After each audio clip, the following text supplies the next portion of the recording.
So intelligence is not the activity of cunning thought. There is intelligence to build a table. Yes, but intelligence can use thought, as you were saying, often said, right?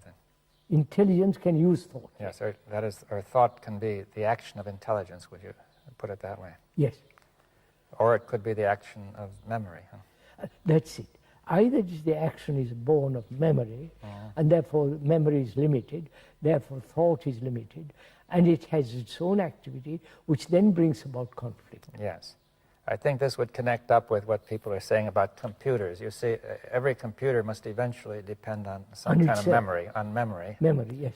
which is put in, or else programmed, and that must be limited, right? Of course. Because now, therefore, when we operate from memory, we are not very different from a computer. Or the other way around, perhaps the computer is not very different from us. Say once, a Hindu has been programmed for the last 5,000 years to be a Hindu. Or in this country, you're being programmed as British. Or as a Catholic, or a Protestant. Yes. So we're all programmed up to a certain extent. Yes. Now then we could say that you're bringing in the notion of an intelligence which is free of the program, which is creative perhaps. Yes, that's right. And that intelligence has nothing to do with memory and knowledge. Yes, it may act in memory and knowledge, but it has nothing to do with it in its origin. It may act through memory, etc. That's right. And how do you find out whether it has any reality, not just imagination and romantic nonsense? How do you find out? To come to that, one has to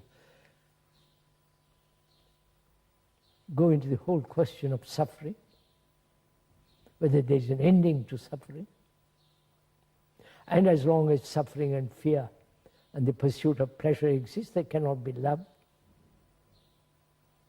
Yes, well, there are many questions there. Now, the first point is, say, suffering, or including pleasure, fear, and suffering, and I suppose we can include anger and violence and greed in there.